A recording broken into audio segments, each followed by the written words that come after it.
नमस्ते भाऊजी या यूट्यूब चॅनलमध्ये तुमचे मनापासून स्वागत. कालच्या व्हिडिओला खूप छान असा प्रतिसाद दिल्याबद्दल तुमचे खूप खूप धन्यवाद. आज मी अशी रेसिपी घेऊन आली आहे की जी महाराष्ट्राच्या घराघरात बनते, पण काही ठिकाणी आपण वेगवेगळ्या पद्धतीने बनते. तर मी ही रेसिपी एकदम सुटसुटीत आणि मऊसूत पोहे रेसिपी घेऊन आली आहे तुमच्यासाठी खास. आणि आमच्या तिकडे विदर्भामध्ये मटकीसोबत पोह्यासोबत मटकी खातात. त्याच्यावरती दही, पुऱ्या छोट्या-छोट्या आणि थोडीशी शेव. एकच नंबर लागते हे खायला. कॉम्बिनेशन खूप छान आहे हे. तर चला मग रेसिपी बघूया. तर यासाठी मी घेतलेले आहे पोहे. 1 पाव पोहे घेतलेले आहे आणि हे 2 ते 3 पाण्याने चांगले स्वच्छ धुवून घेतले आणि नंतर चाळणीमध्ये टाकलेले आहेत. आणि जास्तच जर आपल्याला सुटसुटीत वाटत असेल तर आणखीन पाण्याचा शिपका मारायचा. 1 कांदा घेतलेला आहे कट करून. 1 बटाटा पण कट करून घेतलाय. शेंगदाणे घेतले थोडेसे. कढीपत्ता घेतलेला आहे जास्तीचाच. कढीपत्त्याचे खूप सारे फायदे आहे म्हणून जास्त घेतलेला आहे. 4 ते 5 हिरव्या मिरच्या घेतलेल्या आहेत. तुम्ही बघू शकता एकदम पोहे सुटसुटीत आहे. नंतर असं आपण काय करतो बऱ्याचदा की पोहे गचका होतात, गाळ होतात म्हणून आपण नुसता शिपका मारतो.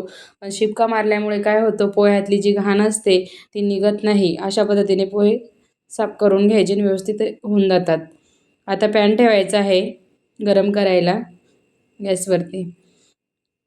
गरम झाल्यानंतर त्याच्यामध्ये 1 चम्मच तेल टाकायचं आहे. 1 पळी, आमच्याकडे पळी म्हणतात त्याला.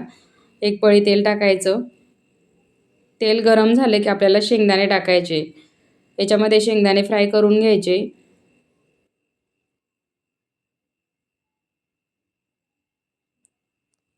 शेंगदाणे फ्राय झाल्यानंतर काढून घ्यायचेत. लगेच त्यामध्ये राहू द्यायचे नाही, कारण नंतर पोह्यामध्ये शेंगदाणे टाकल्यानंतर असे फ्राय केलेले एकदम छान लागतात, कुरकुरीत लागतात.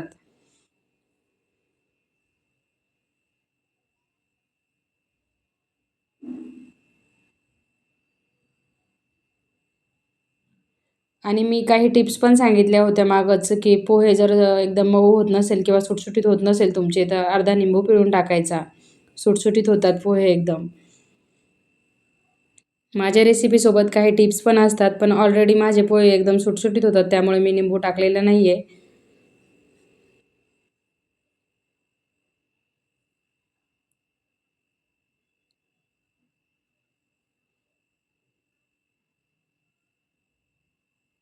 शेंगदाणे खाण्याचे पण फायदे सांगितलेले आहे मी लाईव्हमध्ये. ज्यांना शेंगदाणे खाण्याचे फायदे माहीत नसेल, तर त्यांनी माहीत करून घ्या.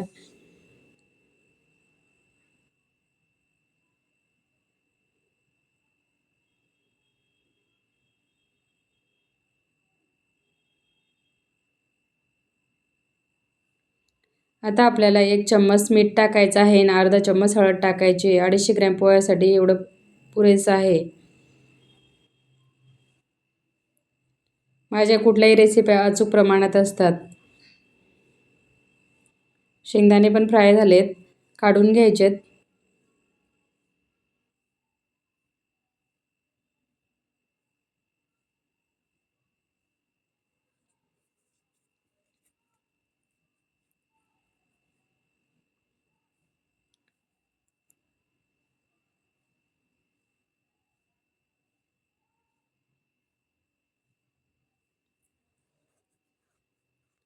नंतर आपल्याला याच्यामध्ये मिरची, कांदा, टोमॅटो पण टाकतात याच्यामध्ये. तुम्हाला जर टोमॅटो टाकायचं नसेल तर स्किप करू शकता, पण मी कुठल्याही भाजीमध्ये टोमॅटो वापरत असते.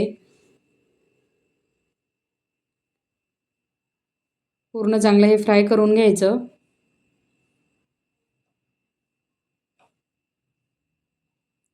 यातच टोमॅटो टाकणार होते मी, पण माझ्याकडे टोमॅटो अवेलेबल नसल्यामुळे मी टाकलं नाही आहे, नंतर टाकलेलं आहे.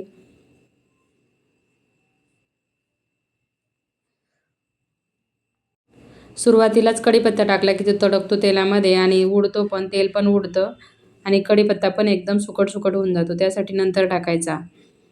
अशा पद्धतीने. आपल्याला हे 2 मिनिटं फ्राय होऊ द्यायचं झाकण ठेवून.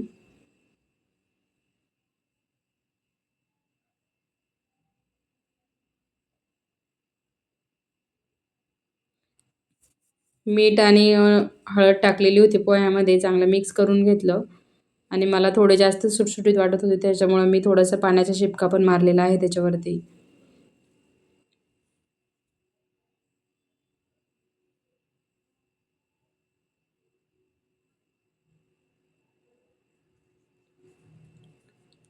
आपल्याला जोपर्यंत फ्राय होऊ द्यायचे आहे की त्याच्यामध्ये आपण कांदा पण मऊ झाला पाहिजे आणि बटाटा पण मऊ झाला पाहिजे तोपर्यंत फ्राय करायचं.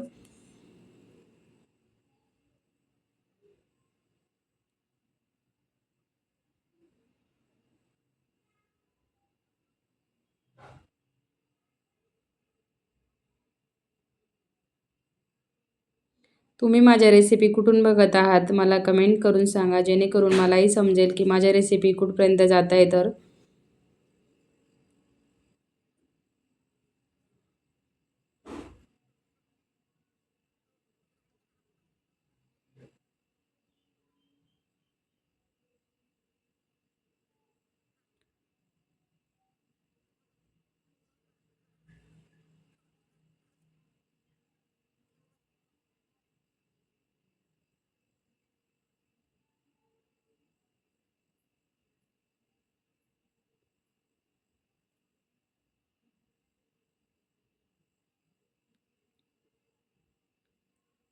चांगले फ्राय झालेले आहेत.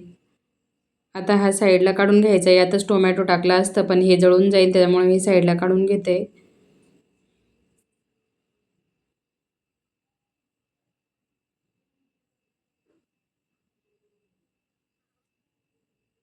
आमच्या घरी बिना टोमॅटोचे पोहे बनतच नाही.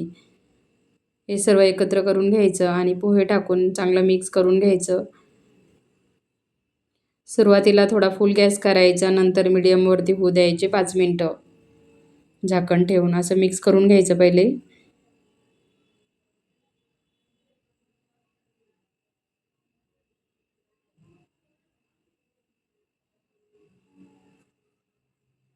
बघता क्षणी वाटत असेल तुम्हाला किती एकदम सुटसुटीत झालेलं आहे, गचका पण नाही झालेलं आहे.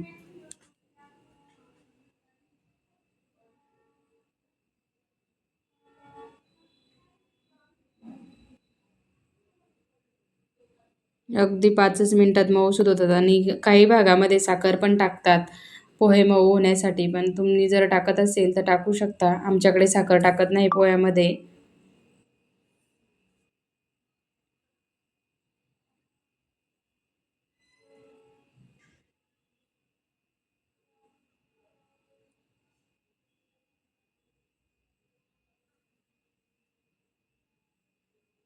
असं मिक्स करून घेतलं 2 मिनटं आणि झाकण ठेवून कमी गॅसवरती होऊ देणार आहे थोडा वेळ. म्हणजे पूर्ण याला 5च मिनिटं लागतात.